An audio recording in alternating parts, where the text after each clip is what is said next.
I do want to go ahead and kick off. This is the second week of this series.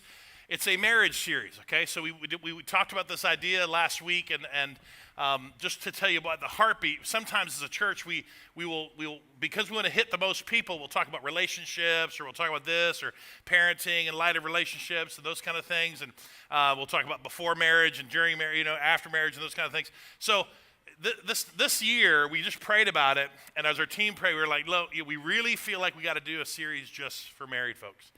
Not that the stuff we're talking about won't benefit you, and outside of that, we know it will, because all Scripture is written for all of us, and so, but we really wanted to focus the series on marriages, which is why we call it The Right Fight. All right, this is what this series was about, the idea of fighting, not fighting like crazy fighting, but like just disagreements and arguments and communication styles and those kind of things. And that everybody, every couple experiences those things, and that's okay, right? We wanted to talk, and this is the theme of the whole series, is what does it mean to change the idea of fighting in our marriage versus fighting for our marriage. Meaning fighting for our marriage is the right fight to choose. Right? We talked last week about the fact that in any marriage, there is an enemy of your marriage, and by the way, 99.9% of the time, it is not your spouse. Right? They are not the enemy in your marriage or of your marriage. There's an actual enemy of marriage. And the devil hates marriage so much. Why? Because God created it. And because it's a picture and a reflection of Christ and his church. Again, we talked about this last week. I'll encourage you to go back and listen. But this week, and I gave you some practical stuff last week in terms of stuff to do, pray, those kind of things. But this week, sorry, I felt it coming in my toes, man. I was just like, it was like a train that wouldn't stop. Wow. Whew. I feel good now. Where was I? No, marriage. Last week I gave you some practical advice, and today's going to be very similar.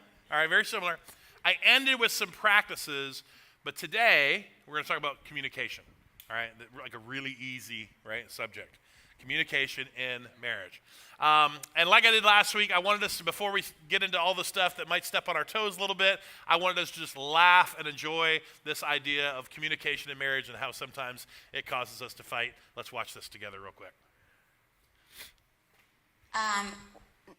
We will love each other throughout this lifetime, but after death, through all eternity. You mean this is continuing into the afterlife? Yeah, that's the idea. Do you have a problem with that? Well, I thought this was over at death. I didn't know we went into eternity together. Isn't that what it said in Till Death Do Us Part? I thought it was... Do you have a problem with eternity? Well... We finally found each other, Larry, and we're celebrating this for all eternity. I guess I had a different plan for eternity. I thought I'd be single, I guess. I'm sorry. I'm interrupting your single life in eternity? No, I just didn't realize that this relationship carried over after death. Well, it does. It carries over. So I guess I just took that for granted. Okay. Do you not want to renew our vows because... No, I want to renew our vows until, I didn't... Can we take out the eternity part? No.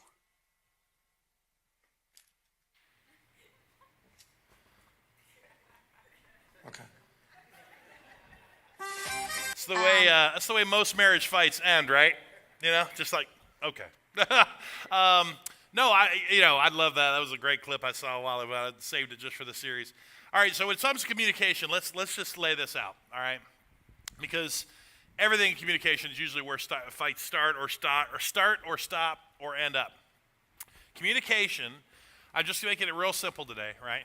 It's obviously more complex than this, but the idea is you, in terms of assessment, might, consider that you have some healthy have healthy practices and levels of communication. You could also have some dysfunctional levels and unhealth in terms of communication. Most people find themselves right here in kind of this average thing. But I want you to know, average is not its own category. Average, and that's why the colors don't really work, but average just really means that you have some areas of your life that, in terms of communication, that you feel like are really healthy, and you experience those together as a couple, but you also have some areas that are really dysfunctional, right? And you try not to pay attention to those things, and maybe you can gloss over it, and then they kind of creep up every once in a while, but that's kind of what usually average means. Average just means that you might have some of this, but you also have some of this, and both are at play and both are a part of your marriage. Here's the problem. If you don't address the dysfunction, if you don't address some of the things that can cause early issues, they can become bigger problems throughout your marriage. And we talked to a marriage sponsor this week that works with pastors in Charlotte, in the Charlotte area, and he said this week. Pastor Mike and I were talking to him. He says, most marriages wait to get help about 6 years past when they need it most, right? They're usually about 6 years past when they need it most. And that whole get help thing, that was one of those practical things we talked about, right, last week, the idea of getting help. And I'm not going to belabor it, but we told you about this sheet, that there are some counselors that meet at Journey Church, like they're their own counselors, businesses and things, but we let them use our space as an accessibility point for you and for other people local to the area. We have a sheet here in the space and in the new little prayer area out front to know a little bit more about what they do and kind of how they handle things, maybe some of the things they specialize in. But please take advantage of that in terms of the whole get help thing. But literally, most people don't do it. When they actually need it, they usually are way behind. So in terms of communication, what I thought I would do is do a very similar thing that I do with premarital couples when I talk about I talk about it in a certain framework in terms of what is communication in marriage and their relationship is going to look like throughout their marriage, all right? And this is a big one. I feel another one coming on. Can somebody get me some tissue? So just throw me a box or something. Is there one there, Blair? I don't know. If not, I feel like I'm going to spray everybody, right? And you did not come to that kind of a show. All right, here we go. Oh, perfect. Thank you so much, man. Jeffrey, good job, man. Thanks, dude. All right. Thank you so much. I'm preemptively, trying to work myself out here. I don't know what triggered it. Anyway. All right, so here we go. Here is kind of the framework that I use with most couples. And it comes from the way Jesus responded to the question that the Pharisees asked him. They said, hey, what's the greatest commandment? Right? What's the greatest, if God were to tell us anything, what's the greatest commandment? So Jesus, if you remember this is what part of Jesus' response. He says, you must love the Lord your God with all your heart, your soul, and your mind, and your strength. And he says the second is equal to this, which is to love your neighbor as yourself. That was we call it the great command, right? Commandment in Scripture. But the way I look at this is Jesus, just in his perfect way, describes this quadrant, if you will, or I call it kind of this trifecta of humanity in addition to soul. You notice that there's four things there. Soul is listed because we believe the soul is what's eternal, right? But in terms of our humanity, he talks about it in this idea of the body, mind, and some might say spirit, but he uses the word heart, right? So sometimes when I approach communication, I talk with couples and I say, hey, let's look at communication this way, in terms of this framework. And the reason I want to do it today is, again, there might be areas that you feel like you're doing really well in, right? You maybe have some health in. And there might be some areas that we talk about where there's still some dysfunction and that, you want to continue to get better at because there's always room for improvement. So let's start with body, okay, and our strength, our body. And again, this is in order of importance, but let's just start with this one because this one seems the easiest one for me. I give this one to folks often. I say 55% of communication is conveyed through body language, 38% through the tone of voice, and only 7% through the actual words spoken. Now, you can argue about some of those percentages, different studies, but the truth of the matter is no matter what they come up with, you're still going to realize the vast majority of what God gave us to communicate is not simply the words we say, right? 7%, this study says, is really the words that are spoken. Now, if you want to, let's play a little game, okay? Just shout it out if you know it, okay? In 2025, what is the primary way that husbands and wives currently communicate? Shout it out if you know it. Yep. through their phone, through texting. If you're old school, you're Gen X and older, maybe email. You got to throw an email in there, a good crafted email, right? Could be that, but it's usually through texting. Why? Because that's the medium of our day. That's the medium of communication, which again is fine. Listen, there's nothing wrong. You're going to hear me. I might badmouth texting in a minute, but just no, texting is great. Okay, texting is wonderfully efficient. It's a great medium, right? It's great for reels and memes, right? And for grocery lists, things to get, right? That's what it's good for. Problem is that it's really not good for communication. It's not really good for trying to express things that matter, especially, and again, we're talking about it in the context of a marriage, in terms of things that might actually matter. Because, why? Because you're only dealing with 7%, right? You're only dealing with 7%. You're losing 93% of the effectiveness of communication because you're choosing to use a method that's only 7%. You're choosing to do that. Now, at the same time, I'll go ahead and say this for all the young people in the room, emojis don't work, okay? You're like, yeah, but I put a winky smiley face at the end of that, They must have known I was kidding. No, they don't. Emojis don't work. Like, I know the purpose of it, it doesn't make it better. It's still only 7%. And I've heard some people in some of my premarital counseling sessions where they have admitted, true, it's not the best way, but for them personally, they feel like they can form their words better in written form. Like they feel like they're able to express themselves better in written form. And here's what I'll say. I'll say, okay, that's fine. No problem at all. My challenge would be to write it down and then read it to them face to face, right?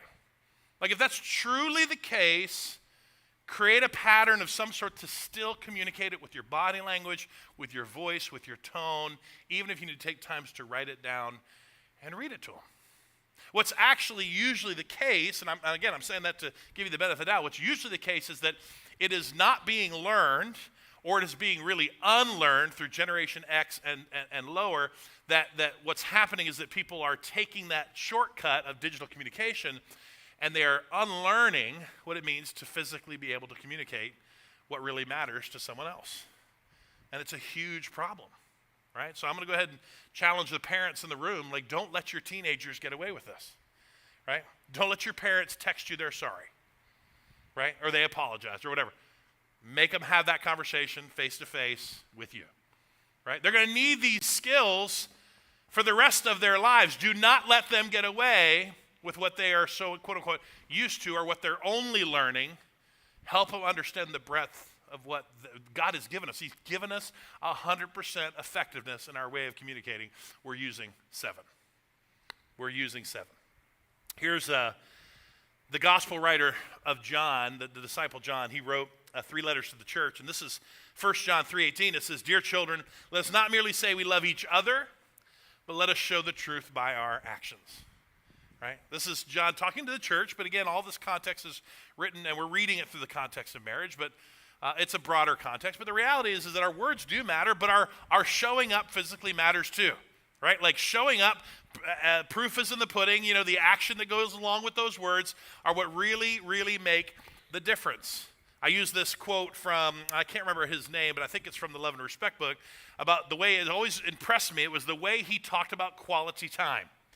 Right? This is an author that talked about quality time really looks more like focused attention. Okay? This isn't just sitting together, zoning out with Netflix or whatever the case is. It's focused attention. It's engaging with one another, and it requires you to physically be present with each other, but not doing mentally, not shifting and zoning out and doing other things. Most people are together, but they're in the room. One's reading a book. They're both on their phones. They're on their own little worlds. That's not quality time. I'll just be honest. Like, that's not it. It's focused attention. So here's some things that I wrote down and that I've written down and told people, like, find for tech-free times, right? Find times where you can turn the phone off or put it away and have tech-free times where it's focused engagement with one another.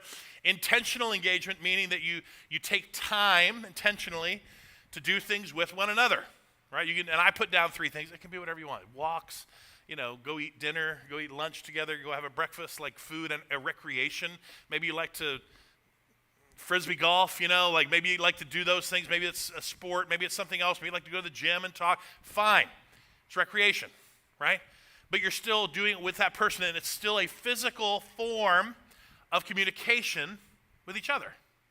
A big one is dates and trips. You gotta have times to get out. You gotta have shared experiences, right? Like, okay, my wife and I are, we don't do a lot of, with the kids in the house, we don't do a lot of watching of TV, but we do love movies and things. And so if we have time to watch something, it's usually something that we want to watch together, or we'll find a show or something like that that we can watch together. And again, it's kind of the idea that we're not just sitting there to zone out, we're actually engaging in conversation about something we're watching together because it's something of interest to both of us. So we even use our TV time as a shared experience, right? Or watching a movie, it's a shared experience.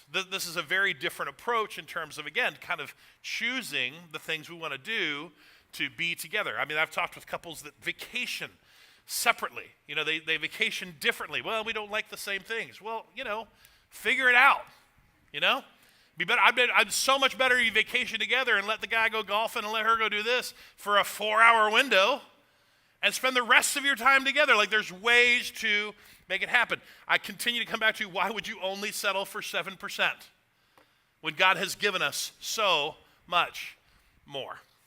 I want to give you a quick illustration of this, all right? So, and again, it's hard sometimes to find great illustrations, but I love it when I can find great illustrations in Scripture. And this is, I got to give you a little context, but this is found in 1 Samuel. So this is the one we're going to read together. So if you want to turn in your Bible to 1 Samuel 25, I'm going to give you a little context to what we're getting ready to read. This is a story about King David. Now, he's not king yet. This is his timeline. And it's a story about a really wealthy farmer and his wife that live and they function on the outskirts of the wilderness where David and his men were, they were on the hunt from Saul and the king, so they would have to kind of escape into the wilderness. And so David knows this gentleman. He knows the people that work for him, and he knows they're coming into a time of harvest. They're coming into a time of excess. So David sends messengers to Nabal, the owner of the farm, this wealthy man. By the way, he's described as the wife is described as intelligent and beautiful, and he is described early on as surly and mean in his dealings, okay?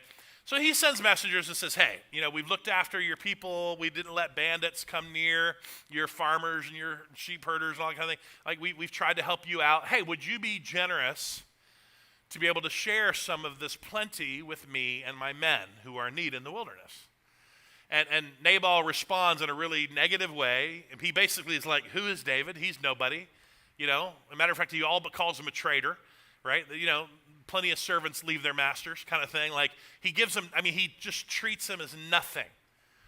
So the messengers come back and tell David what Nabal said, and David gets 400 of his men with their swords. And they're going to ride, and they're going to go basically wipe Nabal off the face of the earth. All right, that was the plan. Abigail, here's what happened. Like, here's the way Nabal responded, found out what happened. And she, immediately takes action. She puts about, several hundred to-go orders ready, right, to send to David and his men. And it's like sheep and a bunch of other stuff. And she sends it on with servants ahead of her. And she's like, I'm going to follow as quickly as I can, and then takes off. And then here we see not only has David reached the people and the food, but he reaches Abigail. Abigail gets there. And here we're going to read this master course lesson of how to physically show up and communicate from Abigail. You ready? Let's go to verse 23. When Abigail saw David, she quickly got off her donkey and bowed low before him. She fell at his feet and said, I accept all the blame in this matter, my lord. Please listen to what I have to say. I know Nabal is wicked and ill-tempered man. Please don't pay attention to him. He is a fool, just as his name suggests. And I never even saw the young man that you sent. Now, my Lord, assuredly as the Lord lives and you yourself live, since the Lord has kept you from murdering and taking vengeance in your own hand, let all your enemies and those who try to harm you be cursed as Nabal is. And here is a present that I, your servant, have brought to you and offer for your young men. Please forgive me if I have offended you in any way. The Lord will surely reward you with lasting dynasty, for you are fighting the Lord's battles, and you have not done wrong throughout your entire life. Even when you are chased by those who seek to kill you, your life is safe in the care of the Lord your God, secure in his treasure pouch, and the lives of your enemies will disappear like stones shot from a sling. When the Lord has done all he promised and has made you a leader of Israel, don't let this be a blemish on your record. Then your conscience won't have to bear the staggering burden of needless bloodshed and vengeance. And when the Lord has done these great things for you, please remember your servant. Remember me, your servant. David replied to Abigail, praise the Lord, the God of Israel, who has sent you to meet me today. Thank God for your good sense. Bless you for keeping me from murder and from carrying out vengeance with my own hand. For I swear by the Lord, the God of Israel, who has kept me from hurting you, that if you had not hurried out to meet me, not one of Nabal's men would be still alive tomorrow morning. Then David accepted her present and told her to return home in peace. I have heard what you said. We will not kill your husband. When Abigail arrived home, she found that Nabal was throwing a big party and was celebrating like a king. He was very drunk. So she didn't tell him anything about her meeting with David until dawn the next day. In the morning when Nabal was sober, his wife told him what had happened. And as a result, he had a stroke and he lay paralyzed on his bed like a stone. About 10 days later, the Lord struck him and he died. The end. Right? Okay, don't read this for your children at night. All right, so the story it gets a little harsh there. But here's the deal. What a crazy, beautiful example of what it looks like to show up and communicate to someone, right? Now it's, again, you take away the death and all the other things that were going to get ready to happen in the story, but even when Nabal dies, like, she made such an impact on David that David immediately reaches out to her and brings her to be his wife. Like, I mean, you could teach a whole master course lesson on communication just with what Abigail did when she talked with David. It is so important in terms of how we physically show up and communicate with one another. How marriages might look different if we understood that dynamic. All right, let's go to the next one. The next one is the mind, okay? And the mind is tough because sometimes we get caught up in there, right? Like sometimes we can't get what's up here out to who we're trying to communicate with, and sometimes we get lost up here. And so I'm going to give you a couple quick visuals. Again, I try to make things as easy as I can, a couple quick visuals of what this looks like, maybe why some of this stuff is happening. So I call this the frustration level. And what I usually say is that depending on how things are going in your life, if the reality, or at least the perceived reality of where you are and the expectations of how you thought things were going to go, and things should be going, if they're close together, I'm not going to say you're happy, right? But you really aren't dealing with a lot of frustration. Like, the frustration level is pretty low because things are kind of panning out the way you kind of thought they would, and life is kind of the way that you expect it to be in terms of reality, or at least perceived reality. And so again, I'm not trying to dictate happiness here, but I'm trying to say that you're not going to respond quick, like in frustration. You're not going to immediately deal. Frustration's not going to be your first default emotion that you're dealing with. Problem is, you move either one of these two things, and you create a distance of which your frustration level goes like through the roof, right? You create distancing with either one of these two things. So one, let's say expectations, what you expected things to look like, or what they were going to look like, or what they were going to be, and made assumptions about how they were going to go. That is so far from where you feel like you are that you get really frustrated. Same is true, and again, we call it perceived reality because sometimes you need perspective, but the other side of that is perceived reality. Like, where you are is nowhere you thought you should be. Like what you're currently feeling and what you're currently doing and what you're currently experiencing is nowhere near what you expected or wanted to see happen. And so your perceived reality is so far from expectations, but your reality is what you're focused on. And it can be really frustrating. You can just get lost in your head. Now, Tracy and I talk about this idea of perspective because we lean on each other. Sometimes when our perceived reality, you know how it is when you can only think about what's happening right now and you're so thick in the woods and the weeds of that thing. Like sometimes it takes my wife to see beyond what I'm seeing so she can give me some perspective that reality might not be exactly the way I feel like it is, and I'm able to do the same thing for her. Right? It's not an issue of being right or wrong. It's just that we're so caught in our head and in the moment that all we're expressing and all we're working through in terms of communication is our frustration, and it drives everything.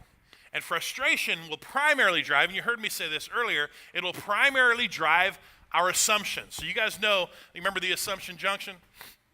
It's actually the conjunction junction. You guys remember that?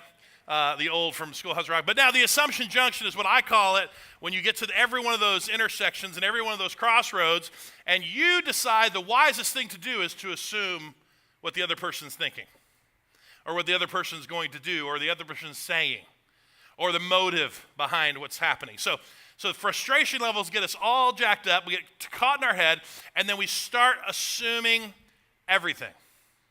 We start assuming everything.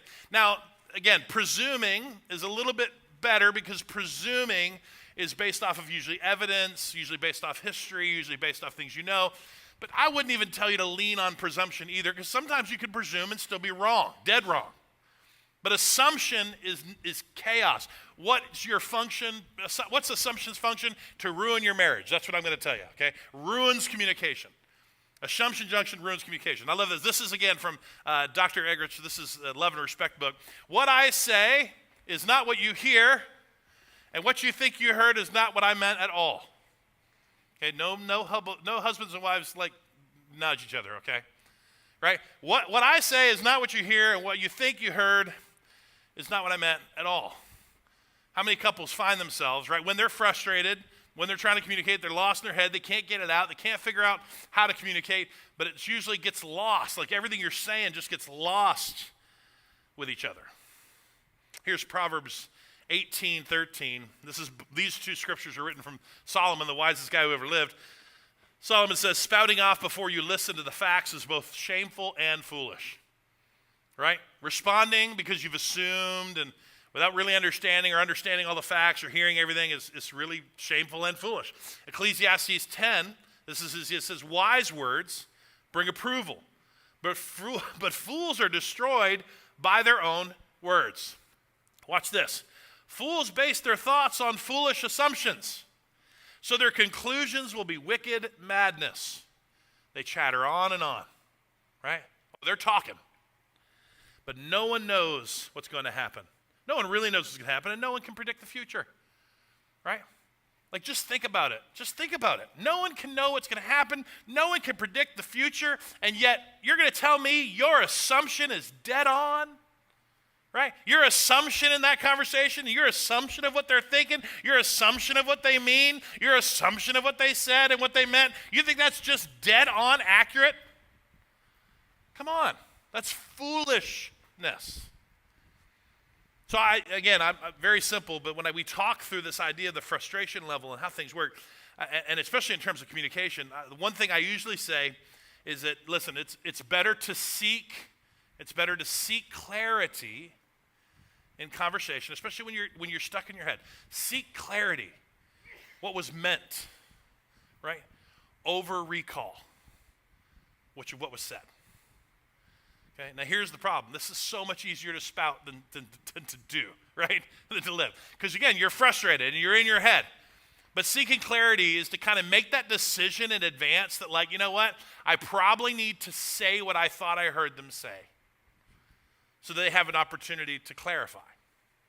Or maybe I need to ask a clarifying question so that I can actually get to what was meant versus what they actually said. Because here's the deal. I don't know if you're like me, but if you have total recall, which most couples think they have, right?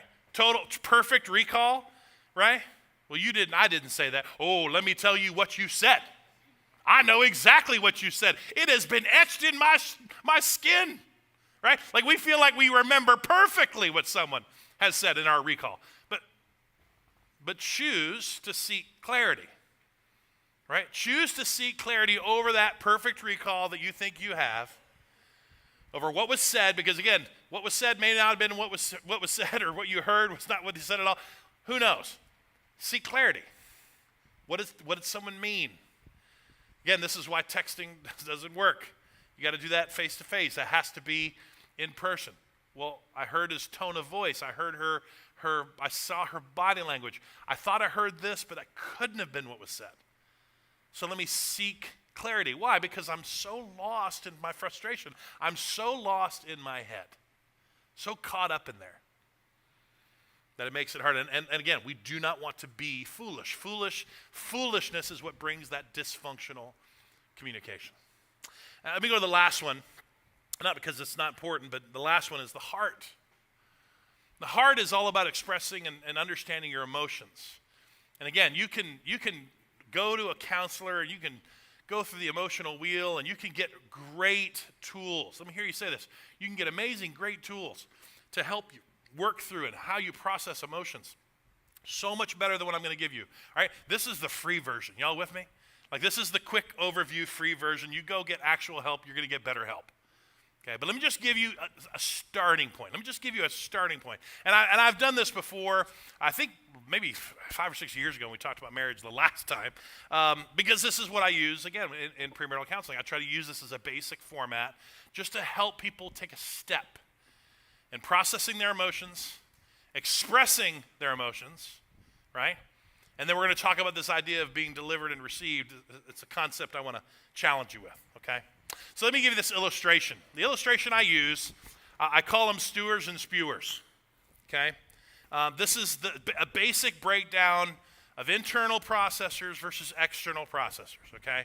Internal processors, just picture like a big old gumbo pot, right? That big old, what's that, low country boil, you know what I'm saying, where you just start throwing everything in. They start throwing shoes in and all toothpaste and all sorts of, whatever it is. The Cajun stuff covers it all anyway. So you just throw it all in, right? And just think about that with emotions and feelings. Like that, there's a lot of people who internally process, and they just keep shoving things in this giant, pot, right? And that's what's kind of processing and stirring the whole time. But they're internally processing those things. Now, picture on the other hand, kind of like, those modern artists who just like chuck paint at the wall. Y'all know what I'm talking about? Right? They're just like throwing it over their shoulder like salt, and just it looks like chaos. Right? That's art. That's what some people do is external processors. They're just, every emotion they feel is coming out, right? From how good of a morning it started out to be, to the first person that cut them off in traffic, to the person that said something at work, to the great lunch they had with so-and-so, to the thing that happened here, and the thought they had about that, and the negative thought that happened, and then the positive thing. Like, it's just all coming out. Everybody with me? Those are external processors. Those are spewers. You don't let the words be negative. They're not negative. They're just helping you understand. Now, in light of this, there are some unhealthy patterns to pay attention to, some dysfunction that happens with stewers and spewers. Okay, let me just walk you through very quickly.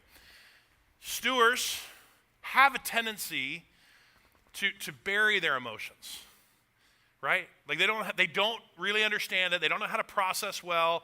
They don't know how to name things, so they just shove it down. They just take a stick and just keep shoving that thing down and keep pressing the lid back on like a pressure cooker, right? They just keep pushing it in, right? Now, and every one of these, by the way, both of these have what we call a default emotion. So the default emotion in the stewer is usually the crud that's up on top, right? It's the stuff you see instantly. It's all the bubbles and the stuff that you see. That's the default emotion. So it could be, frustration or silence or anger. What's wrong with you? Nothing. Everybody with me? Like, well, it doesn't sound like nothing. I'm fine. And so you get these, and they don't know how to respond, but there's a default emotion that they'll go to. Everybody with me? There's a default emotion that they go to, And that's usually the one they see, even if it might not be the actual one they're dealing with, because they're internally still processing. Now, spewers, on the other hand, it all's coming out. It's just everything's coming out. And here's the problem with spewers. Instead of, stewers will bury their emotions, and they can get into a habit of kind of like, well, we don't ever need to address it. We don't ever need to talk about it, right? Spewers can get into a bad habit that they don't think their words matter when they're spewing. They get into a bad habit where they're just pouring stuff out, and the stuff that comes out can start to be like acid, that vitriol. It's so hateful, and it's so negative, and it's just nasty, right? And it just comes out. But in their mind, they're just processing, so they can't be held accountable for the thing they said. I'm like, you called my mother what? Right? Like, are you serious? Do you believe that? But they're like, oh, no, you can't. I'm just venting, honey. I'm just venting. Everybody do that? Yeah. I'm just venting, guys. We're just venting. So they do, and that can be a real problem, is that vitriol, that nastiness that comes out because they're not really thinking about their words. But again, spewers will oftentimes project everything, and they also have a default emotion, right? That can be anger, that can be sadness, that can be fear. So all these things are going to just continue to come out and come out. Now here's, not only is that unhealthy individually, here's how it gets unhealthy as a couple.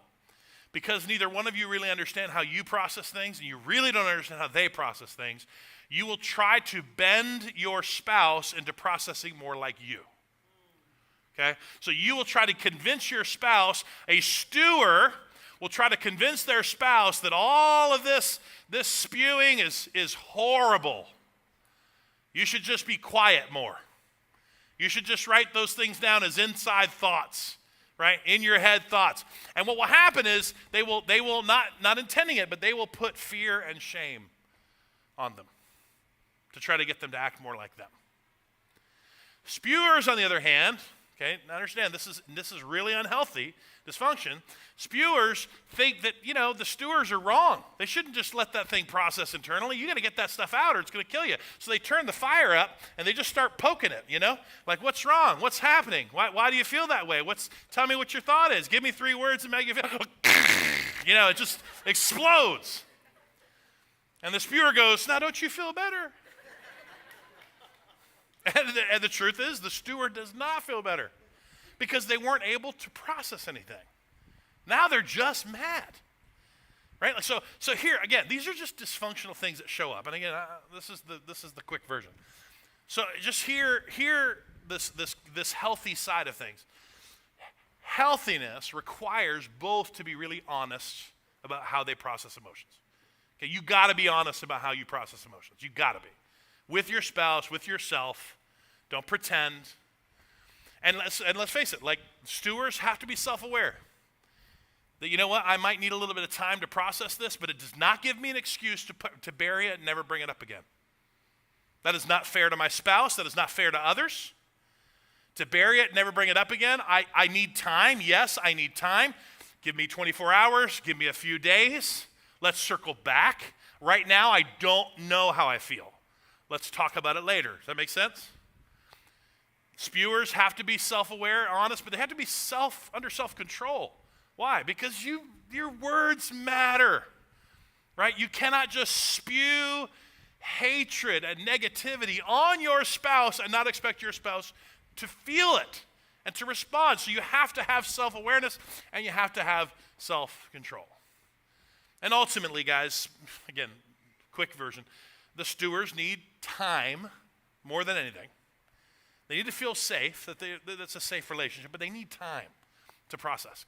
Why? Because they process and then they express. What does the spewer need? The spewer needs to be in a safe place that they can vent and share everything. They have to be able to get it out. That's how they process. They got to be able to get it out. They need a safe space to do it. They don't need to be judged while they're talking about it and trying to process. Right? But they also need time. Right? Time is still important to them, but they primarily need the space to get it so they can finally be like, okay, I got it all out. This section right here, this is really what I'm dealing with. This is really what I'm feeling. And it gives them the ability to put words to their emotions. And it helps in the marriage as well, right? Here's, again, James, the brother of Jesus, says this. Understand this, my brothers and sisters. You must all be quick to listen, slow to speak, slow to get angry. Now, this is a call to followers of Christ, but man, how many marriages would change with this verse alone, right? With this verse alone. Quick to listen, slow to speak, slow to get angry. Solomon in Proverbs 15, a gentle answer deflects anger, but harsh words makes tempers flare. All right. Now I'm going to give you another illustration, but this is one of those things that I know is hard. Here's what I know. This is a fundamental truth. You cannot control your spouse. You cannot like make decisions for them. You cannot make them hear you. Okay? Like we'll talk about it in the staff, like the book Love Languages. Like we'll talk about love and respect, or we'll talk about love languages, and we all have different opinions about love languages and what works and what doesn't work and that kind of thing. So it's fun, we'll have these conversations. But here's the deal. You really still can't control what your spouse does, right? So your call is to, in a healthy way, still express your emotions, physically show up, get out of your head, and express your emotions in a healthy way. That's your call. And you can't control what they do, but here's what I tell couples that are married. Okay, this comes with the covenant. This comes with the I do's. You need to have an agreement in terms of communication that looks like this. Now, you guys know this. This is from the iPhone. This is from iMessaging. You know what this is? The send receipts. I mean, listen, don't anybody get upset. There's people very passionate about this button. I'm not telling you to do anything. Just listen. iMessage came out with a way that when you sent something, it said delivered because it's communicated it to them. It's communicated it to their phone. They come up with a way that if you choose to do it, you can click this on, and it will tell the person who sent the message to you that it was, say it out loud, that it was read. Everybody with me? Like, so that's a receipt, send receipt or send receipt. It's this idea of not just delivering information, but a receiving of information. Again, you can't do this with anyone else. You cannot force this on anyone in this world. But in your marriage, I'm asking you that you should at least come to an agreement that some version of this your spouse is willing to turn on and you are willing to turn on for them. Meaning that no matter what they're doing to try to express love to you, no matter what they're doing to try to express emotions to you, no matter what they're doing to try to physically show up, that you have a way to let them know that you see it, that you read it, that you received it. Everybody with me? Again, you don't have to agree with them. You don't have to claim that you understand. Stewards are never going to understand how spewers think it's a healthy thing to just throw it all up there on the wall. But honey, I hear you. I understand you need to do that. Let's talk about it. I want to give you space. Does that make sense? You need to turn it on. I'm not telling you to turn this on your phones. Again, people are very passionate about that. This is just an example. In your marriage, have some agreement that you are willing to whatever efforts your spouse makes, you'll respond in a healthy way. Whatever efforts you make, you want them to do the same. Is that everybody with me? That is an agreement that I'm telling you can change the future of your marriage, especially when you start talking about all three of these things again, all the ways in which you physically show up, that body language, that everything else, the mentally, the head space, the mental games you have to overcome, the heart expressing those emotions. It's not easy. Some might say it's easier for women than men, but that's not even the case in all cases anymore. People just struggle to know how to process and express emotion. Let me end with, this is usually the verse that I end with in times of premarital counseling. And I talk about the love verse that Paul writes in 1 Corinthians 13. Y'all know what I'm talking about, the love verse. So, and listen, usually couples come in, it's loaded, it's ready, like I want this in my wedding. You know what I'm saying? Like, love is patient, love is kind, love is good. Like they want that in their wedding. They got a pillow already ready at home with that. It's like, this is what I want in my wedding. That's great. But there's a few verses before that sets up some really interesting context that Paul gives the church in Corinth. Because Paul doesn't want them to just understand love. He's expressing, Paul again is expressing love as the person of Jesus. Love is God love, is patient and kind. He's basically saying you don't live up to that, but God does. But here's how he starts that. In 1 Corinthians 13:1, he says, if I could speak of all the languages of the earth and the angels, but didn't love others, I would be a noisy gong or a clanging cymbal. And again, read whatever version you want. It's all going to say virtually the same thing. If I had the ability to communicate perfectly in every situation to everyone, but I wasn't trying to express love because I didn't have it, and it wasn't coming through love, then it's just noise. It's just noise. Right? Like this is the purpose of all of this in terms of healthy communication in your covenant marriage is so that you can express love to one another. Right? My wife and I are going on 31 years, or we've just passed 31 years of marriage, or in our 31 years of marriage. And God, I hope we have 30 more, right? Like I hope we have 30 more.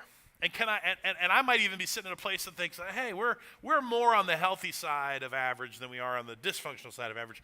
Is it okay after 31 years for me to just go, it's fine, just phone it in from here? But Tracy's in the first service and she clearly said, no, that's not okay. Like I'm always going to be working on this. We're always going to be working on making sure we're as healthy as we can be. Why? Because our ultimate goal is the same goal God has for us, to be able to express our love for one another. And even if I have the tools, but that's not my goal, to express that love to her, then it's just noise. Then it's just noise. And I don't want that for your marriage either. Again, it might take some work. It might take some again, decisions to make ahead of time.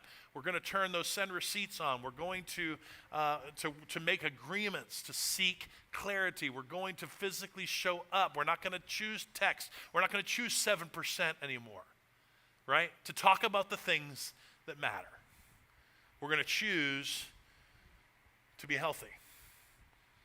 And ultimately, again, the goal is so that God's love through you can actually be effective, can actually be communicated to one another, so that we can get to verse 3 and 4, that his love is good, and it's patient, and it's kind, and it doesn't boast, and it doesn't envy, right? That's the kind of love we want in our marriages.